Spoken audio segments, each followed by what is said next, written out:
સંપૂર્ણ સચોટ વર્ણન કરવું હોય તો ભૌતિક રાશિ ખ્યાલની જરૂર પડે. આ જે ભૌતિક રાશિઓ છે આપણી પાસે ઢગલાબંધ છે, કારણ કે એવા ખ્યાલ તો આપણી પાસે ઘણા બધા હોય અને બધી જ રાશિઓને તમે યાદ ન રાખી શકો. તો આપણે રાશિઓને પણ વર્ગીકૃત કરીશું. તો એમાંની જે સૌથી પહેલી છે એ છે મૂળભૂત ભૌતિક રાશિ. તો ભૌતિક રાશિઓનું પણ આપણે વર્ગીકરણ કરી શકીએ. તો નીચે લખીએ કે ભૌતિક રાશિઓ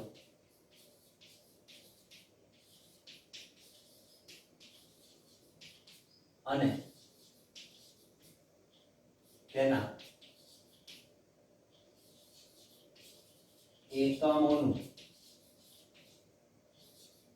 વર્ગીકરણ સમજાવો.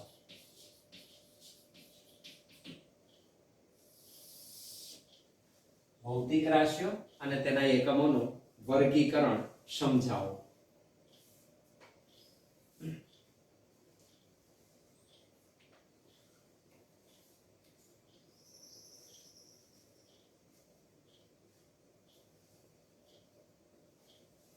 તો આપણે કહ્યું તેમ આપણી પાસે ઘણી બધી ભૌતિક રાશિઓ છે, પણ હું અમુક એટલી જ ભૌતિક રાશિઓ લઉં કે જેના દ્વારા મને મોટા ભાગની બધી જ ઘટનાઓનું જો વર્ણન મળી શકતું હોય. તો એવી ઓછામાં ઓછી સંખ્યાના એકમો ધરાવતી ભૌતિક રાશિઓ એ મૂળભૂત ભૌતિક રાશિઓ તરીકે ઓળખાય છે.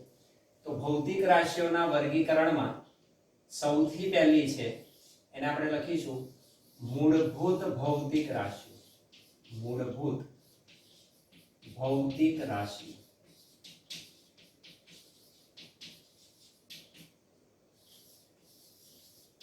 They are called fundamental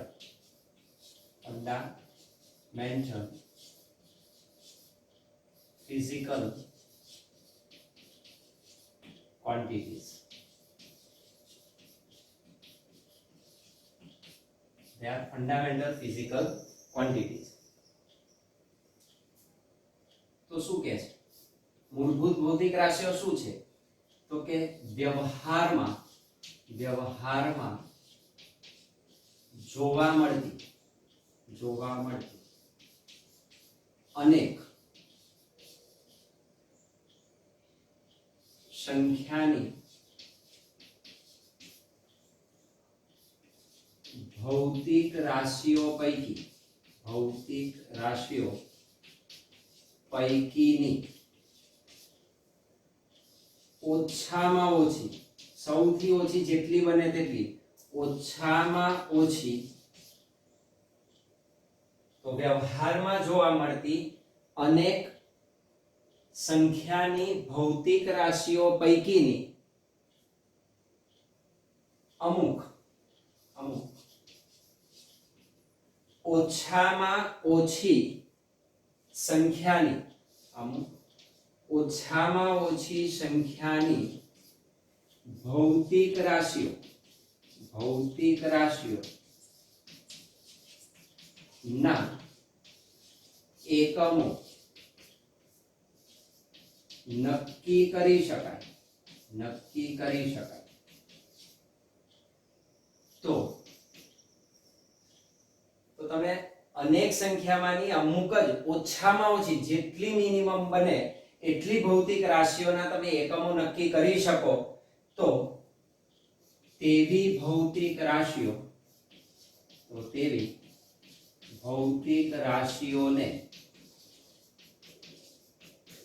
મૂળભૂત ભૌતિક રાશિઓ કહે.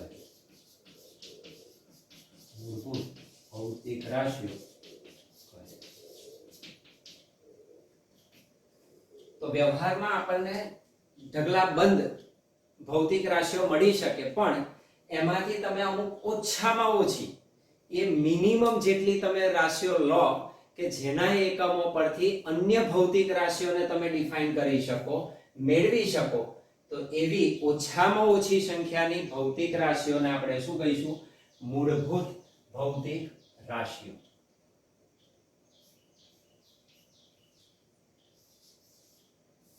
દાખલા તરીકે આપણે લખી શકીએ એવી મૂળભૂત ભૌતિક રાશિઓમાં હું લખી શકું દાખલા તરીકે લંબાઈ, દળ, સમય વગેરે. તો આ બધી મૂળભૂત છે, ફંડામેન્ટલ ક્વોન્ટિટીઝ છે કે જેની દરેક જગ્યાએ ઉપયોગિતા હોય છે. એના જે એકમો છે એને આપણે મૂળભૂત એકમો કહીશું. તો મૂળભૂત ભૌતિક રાશિઓના જે એકમો છે એને મૂળભૂત એકમો કહેવાય. they are called fundamental units. fundamental units.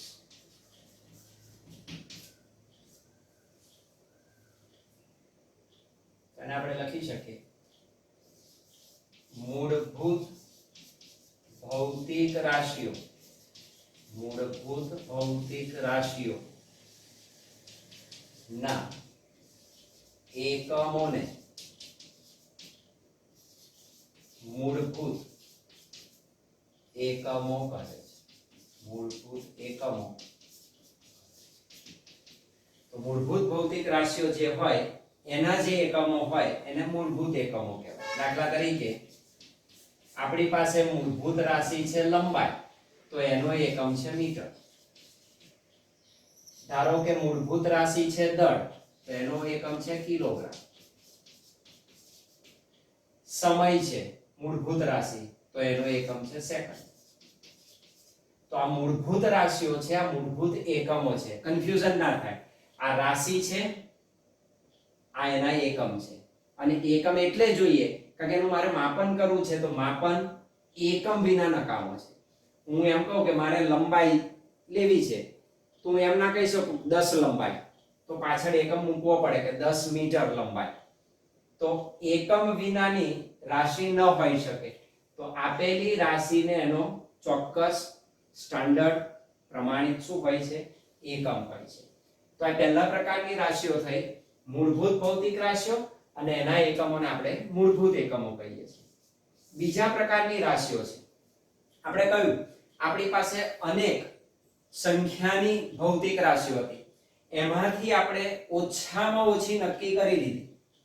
હવે આ જ ભૌતિક રાશિઓના સંયોજન થકી એનું મિશ્રણ કરીને હું બાકીની ભૌતિક રાશિઓ મેળવી શકું, તો એવી ભૌતિક રાશિઓને સાધિત ભૌતિક રાશિઓ કહેવાય. તો બીજા પ્રકારમાં આવે સાધિત ભૌતિક રાશિઓ. અને બીજો પ્રકાર છે સાધિત ભૌતિક રાશિઓ. they are called derived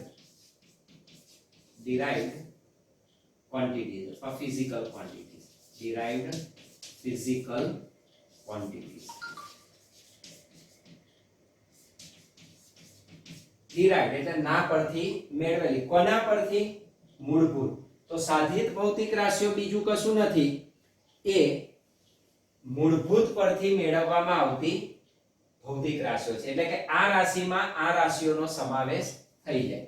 તો અહીં લખી શકીએ કે મૂળભૂત ભૌતિક રાશિઓ, મૂળભૂત ભૌતિક રાશિઓ પરથી મેળવવામાં આવતી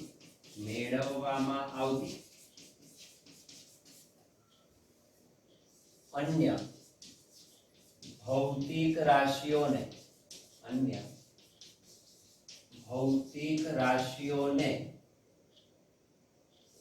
સાધિત ભૌતિક રાશિઓ કહે છે.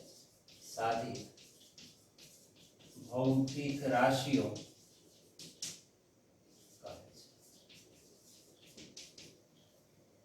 તો મૂળભૂત ભૌતિક રાશિઓ પરથી જેને મેળવવામાં આવે they are called derived physical quantities. સાધિત ભૌતિક રાશિઓ. દાખલા તરીકે હું લખી શકું ઝડપ.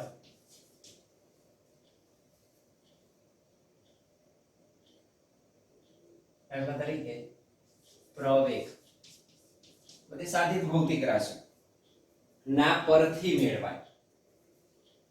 વેગમાન, કાર્ય વગેરે આ બધી સાધિત ભૌતિક રાશિઓ છે. એટલે કે આમાં મૂળભૂતનો સમાવેશ થઈ જાય. આ જે મૂળભૂત લીધી એનું સંમિશ્રણ છે. તો આ બધી સાધિત ભૌતિક રાશિઓ છે. અને સાધિત ભૌતિક રાશિઓના માપન માટેના એકમો જે હોય એને આપણે કહીશું સાધિત એકમો. તો એને સાધિત એકમો તરીકે ઓળખવામાં આવે. સાધિત એકમ. ત્યારબાદ derived units. derived units. તો સાધિત એકમો શું છે? સાધિત ભૌતિક રાશિઓના એકમો. સાધિત ભૌતિક રાશિઓ ના એકમોને સાધિત એકમો કહેવાય. સાધિત ભૌતિક રાશિઓના એકમોને સાધિત એકમો કહેવાય.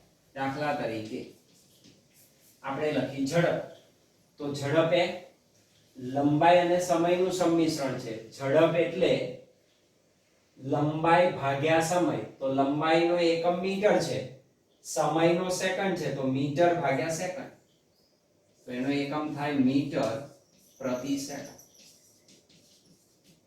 એ જ રીતે પ્રવેગ છે.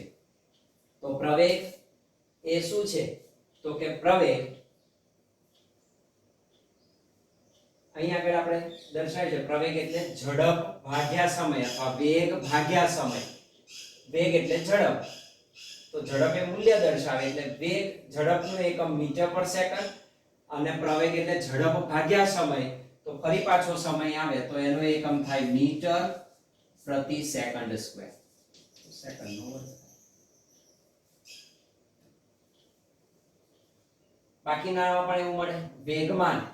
વેગમાન એટલે દળ અને વેગનો ગુણાકાર છે. તો દળ ગુણ્યા વેગ. દળ એટલે કિલોગ્રામ. તો એનો એકમ થાય કિલોગ્રામ.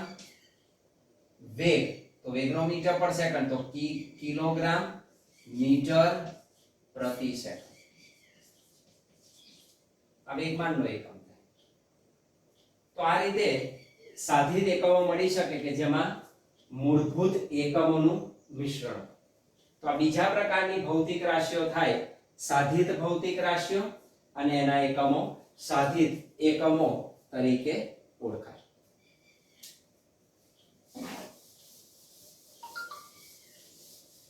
અને ત્રીજા પ્રકારમાં એવી ભૌતિક રાશિઓ છે કે જેમનો સમાવેશ આ બેમાંથી એક પણમાં થતો નથી. જેને આપણે કહી શકીએ એવી અપવાદરૂપ કિસ્સાઓમાંની ભૌતિક રાશિઓ મળી શકે કે જ્યાં બે માના એક પણમાં બંધ બેસી શકતી નથી. તો એવી ભૌતિક રાશિઓનો સમાવેશ ત્રીજા પ્રકારની ભૌતિક રાશિઓમાં થાય જેને આપણે કહીશું પૂરક ભૌતિક રાશિ. તો ત્રીજો પ્રકાર છે પૂરક ભૌતિક રાશિ.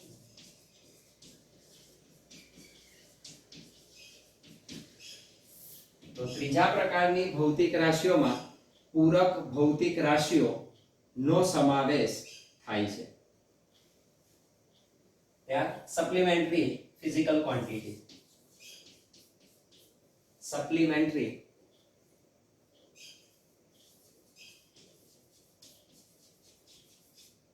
Physical quantity.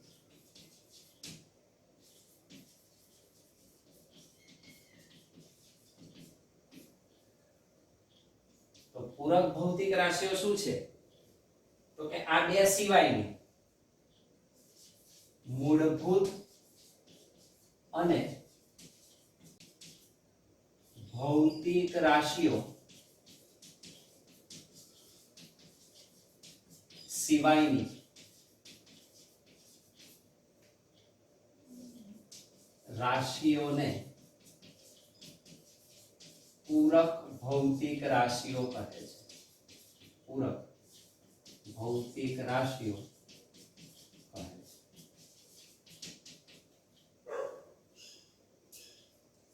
અને એના એકમોને આપણે પૂરક એકમો તરીકે ઓળખીશું. તો પૂરક એકમ સપ્લિમેન્ટરી યુનિટ્સ.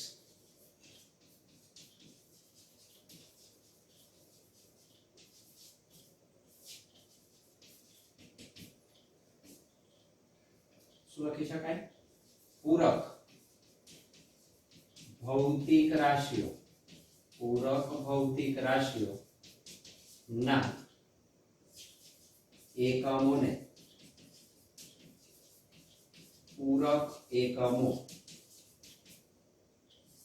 કહે છે. તો પૂરક ભૌતિક રાશિઓના એકમોને પૂરક એકમો તરીકે ઓળખવામાં આવે છે.